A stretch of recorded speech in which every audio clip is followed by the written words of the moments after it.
At her cousin's graduation, Savannah reached for a spot in the family photo only to be shoved aside with a laugh and the words, "You look like a beggar." What no one knew, Savannah had secretly funded the entire event down to the last rose petal. This isn't just a story about humiliation, it's about what happens when the one you erase decides to rewrite the narrative. Would you stay silent? Or reclaim your place without saying a word? Tell us how you would have handled it. The comments are open. Savannah, are you here to celebrate? Or to serve drinks? The laughter behind Chloe's voice echoed louder than the applause in the hall. The air inside the graduation hall of St. Clair University was fragrant with peonies and privilege. Crystal chandeliers sparkled overhead, and camera flashes danced like fireflies. Savannah Blake stood at the entrance, a shadow against a canvas of curated perfection. Her black dress, minimalist and tailored, drew no gasps of admiration, only stares tinged with mockery. She stepped further in each footfall, muted by the plush crimson carpet. Heads tilted, whispers slithered from lacquered lips. Is that her? Looks like she wandered in from the back kitchen. She knew they didn't recognize her as one of them. That was fine. She hadn't come for them. At the center of it all stood Chloe Anderson. Her gown, pearly white with custom embroidery, shimmered like a veil of wealth. Her smile, wide and calculated, barely cracked as she scanned the crowd and locked eyes with Savannah. "Savannah!" she exclaimed too loudly. "You actually came? I didn't think you'd dare show up like that." Savannah offered a calm smile. "I came for Grandma Rose." Chloe gave a theatrical pout. "Shame she's only here in photos. But hey, better than being forgotten completely." Savannah's fingers curled around the strap of her clutch. Inside, her phone recorded everything: the voices, the sneers, the sound of her own heart thudding softly beneath layers of practiced stillness. She kept walking. Eyes followed. Some amused, some confused, none kind. As the photographer called for Anderson family, only Chloe made a show of checking a list she didn't have. "Sorry, Savannah." "You're not on the shot list?" she said sweetly. "It's just, we want the core family for this one. You understand." Meredith, Chloe's mother, didn't intervene. She adjusted her daughter's sleeve and smoothed her hair, as if Savannah's presence was a wrinkle to be ironed out. Savannah looked around. No one met her gaze. "Of course," she said softly. She stepped back, heels clicking on marble, her face blank. The camera flashed. The Andersons smiled, perfectly framed. The crowd applauded. Savannah was no longer there, but the recording was. Backstage, behind a curtain where no spotlight reached Savannah, stood still. The muffled cheer rolled on like waves crashing into someone else's shore. Through a slit in the curtain, she saw Chloe laughing, shoulders back, crown-like cap tilted at a perfect angle. One arm looped with her boyfriend's, the other lifting a champagne flute in triumph. She thinks this is her stage? Savannah thought. She has no idea who built it. "Thank you to everyone, and especially to our anonymous angel sponsor." Chloe beams into her live stream, while the real angel leans back in silence. Savannah sipped her coffee from a delicate porcelain cup. The Dallas skyline stretched endlessly beyond the floor-to-ceiling windows of her penthouse. The light from the rising sun painted the room in gold, but her eyes were fixed on the screen in front of her, a mosaic of comments, hearts and emojis flooding Chloe's live stream. "Oh my God, Chloe, you looked stunning. Best graduation party of the year. Who's the mystery sponsor? Spill." Chloe grinned at the camera, her face glowing from perfect lighting and attention. "You guys, I swear I have no idea who did it." The venue, the lighting, the champagne wall. It was like a dream, and someone made it happen. A literal angel. Savannah smiled, a slow, amused stretch of the lips. She leaned back into the leather armchair, one leg crossed over the other. On the coffee table in front of her, her phone buzzed. A message from Elena. "Scheduled in 10. You sure about this?" She typed back with one hand. "Yes," quietly. Let the silence speak. Across the room, Elena sat with her laptop open, fingers gliding over the keyboard. Her eyes flicked from tabs to code lines, ensuring every link, every asset, every blurred document had just enough clarity to raise questions but not answers. "She's still going," Elena said, nodding at the screen. She just thanked her stylist's assistant's assistant. "She'll get to the florist next," Savannah murmured.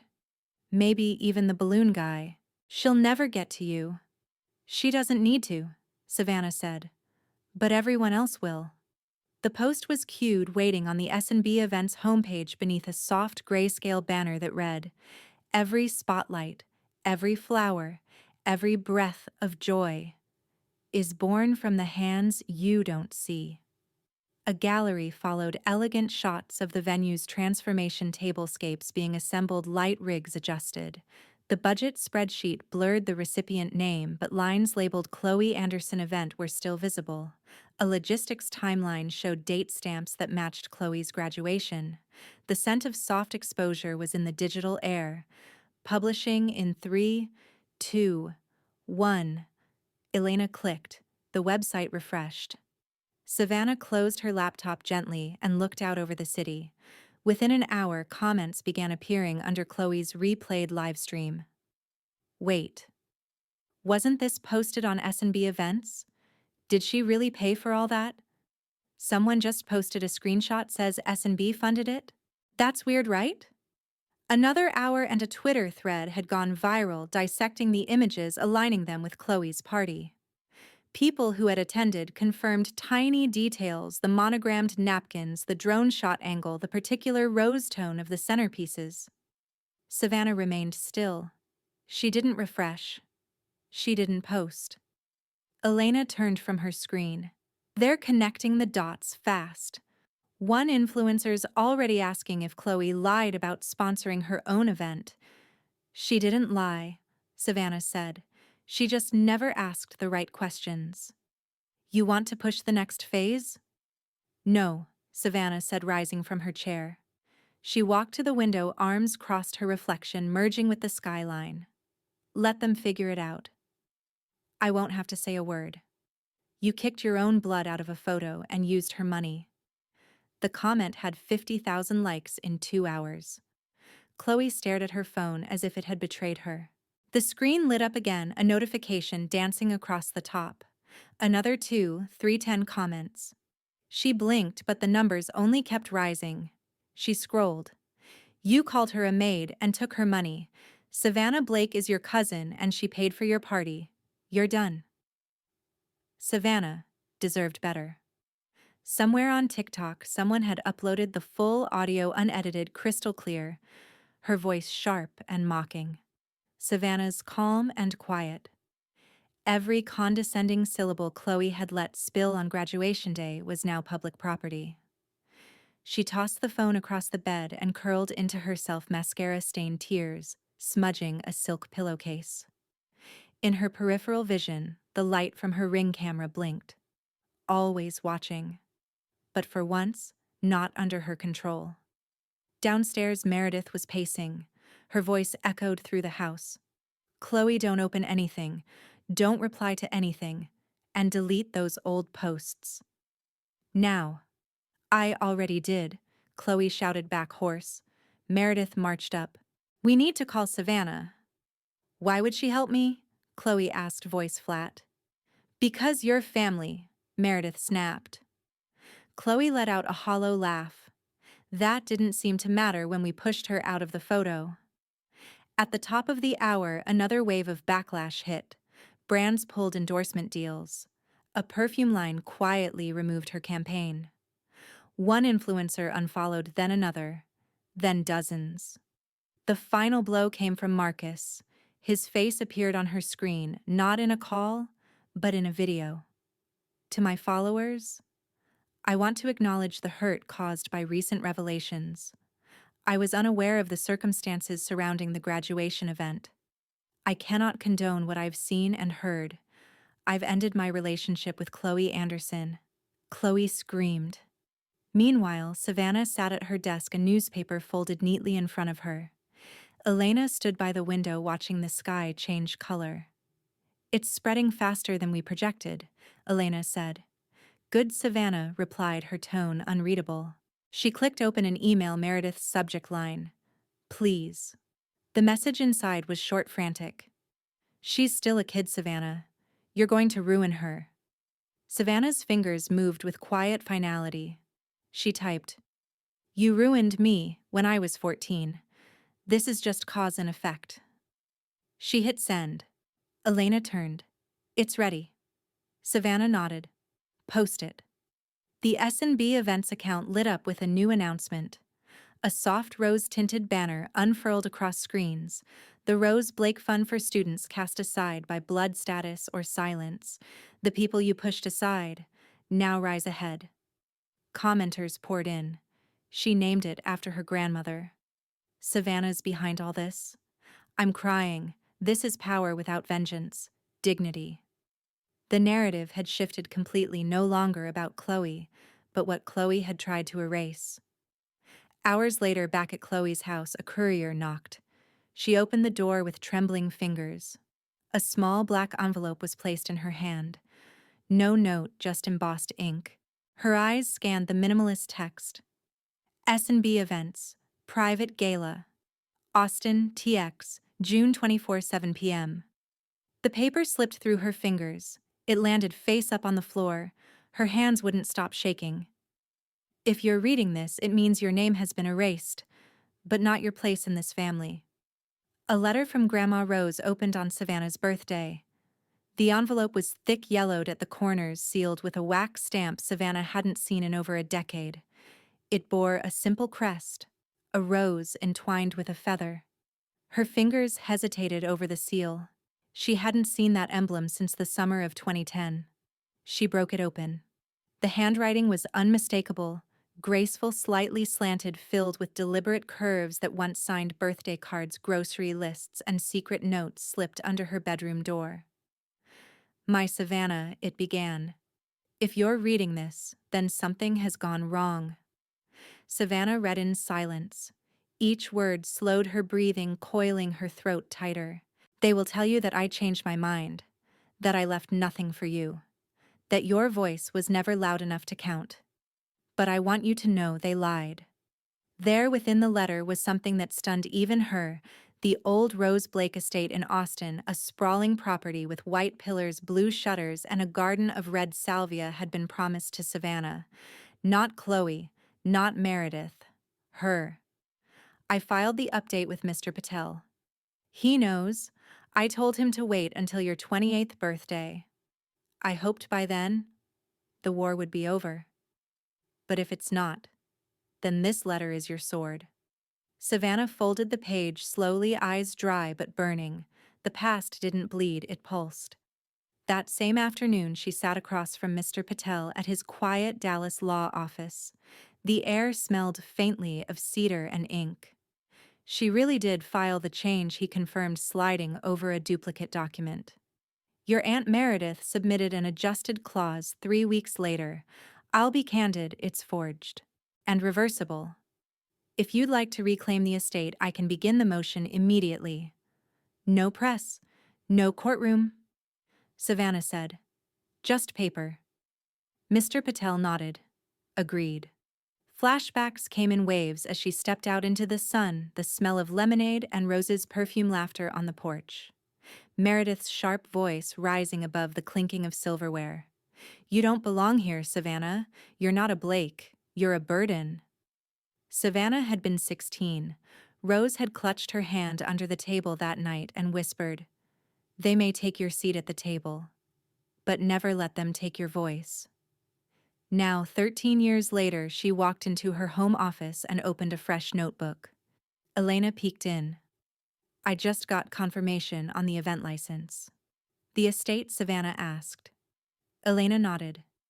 Austin. Yours again, officially. Savannah inhaled deeply, as if relearning the shape of a house in her lungs. I want the event staged there, she said. Something public. Intimate. Cinematic. Call it The One Left Out. No last names. No titles. Just the truth. Elena smiled. I already bought the domain. 3 hours later, Savannah sat in the study and signed the final ownership papers in front of Mr. Patel. He watched solemnly as she penned her name across the dotted line. Behind her, Elena snapped a photo, not for press, not for social media, just for record. Proof that history had looped back to its rightful owner. Savannah looked around the office, then down at the gold-embossed folder in her hands. The house they kept me out of, she whispered, will now host the story they tried to bury. The same evening, a courier stepped onto Chloe's driveway. He handed over an envelope unlike the last, sleek black, unmarked except for a small embossed rose feather logo. Chloe slid it open with a nail. Inside was a single card. No name, no salutation, just 4 words and an address. Rose Blake Estate, Austin. Please welcome the founder of the Rose Blake Fund and the soul behind over 200 elite events, Savannah Blake. The audience froze. The words hung in the warm Austin air, sharp as crystal, heavier than applause. Chairs shifted. Champagne flutes trembled in hands. Every eye turned toward the stage at the heart of the Rose Blake estate, a place that had once rejected Savannah Blake, now lit in amber and cream, transformed into a sanctuary of reckoning. The white minimalist gown Savannah wore shimmered subtly beneath the chandeliers, a soft defiance against the velvet reds and golds favored by the old guard. She stepped onto the stage slowly with the precision of someone not seeking spotlight, but commanding it. It had started with a tribute video, Grandma Rose's voice floating through speakers like memory woven into silk. If you're listening to this, my dear, the voice had said, then you understand that strength isn't in the inheritance they give you. It's in the voice you keep even when they tell you to be silent. Then the MC, with practiced poise, read a final statement, a line from Rose's will. Let this place be returned to the one who was never welcomed yet never walked away. And now Savannah stood before them. She didn't clear her throat. She didn't shuffle her notes. She simply spoke. I was erased from a photo, but not from the story. The silence was profound, not out of discomfort, but reverence. Her tone was smooth, deliberate. There was a time, she continued, when I believed family was something granted, a birthright. But I learned that family is not who puts you in the frame. It's who lets you stand unedited in your truth. She moved to the side, revealing a digital screen. 3 names flickered into view: students from underserved communities, first-generation scholars, recipients of the inaugural Rose Blake Fund scholarships. These are the ones who were told they were not enough, not wealthy enough, not polished enough, not connected enough. But I say, they are more than enough. Savannah didn't mention Chloe. She didn't mention Meredith. She didn't need to. The audience was full of whispers already, fragments of viral clips and screen grabs from Reddit threads and TikTok explainer videos that had done the work for her. They knew. Somewhere in the second row, Meredith's mouth was a tight line. Her heels tapped against the wood like a ticking clock. And Chloe, dressed in soft beige, deliberately muted, sat pale beneath her perfectly curled hair. No camera flashes found her now. No selfies requested. Savannah concluded her speech not with flourish, but with quiet finality. To those who were told they weren't family enough, rich enough, beautiful enough, this space, this story, now belongs to you. Then she bowed her head, slightly stepped back, and walked off stage to a hush that broke into applause too late to reach her ears. She moved swiftly through the hallway, past staff, past servers, into the west corridor lined with family portraits, ones that had never included her. Savannah came a voice behind her. She turned. Chloe stood in the hallway's edge, out of view of the guests' eyes, glassy. Why didn't you destroy me? She whispered. Savannah met her gaze evenly. There was no cruelty in her eyes, only clarity. I didn't need to, she said softly. You did it yourself. Under warm golden lights tucked inside the restored stables now named the Rose Blake Gallery, a gentle hush fell over the space. Rows of frames lined the walls, not of perfection, but of rejection. Faces caught mid-expression. Moments never meant for the mantle. Discarded snapshots of birthdays with one child cropped out. Graduation pictures missing siblings. Letters never mailed. And in the center of it all, one frame stood out stark white, intentionally blank. Beneath it, in elegant serif. The face they cut out was the one who built the wall. The exhibit was called The Left Out. It wasn't just Savannah's story. It was a curated collection of invisibility. Of stories that were always there, just not where anyone wanted to look. The gallery pulsed with a quiet reverence as guests whispered, read, stared, and sometimes cried. Chloe stood near the back hood drawn low over her curled hair. She hadn't been invited, but that hadn't stopped her.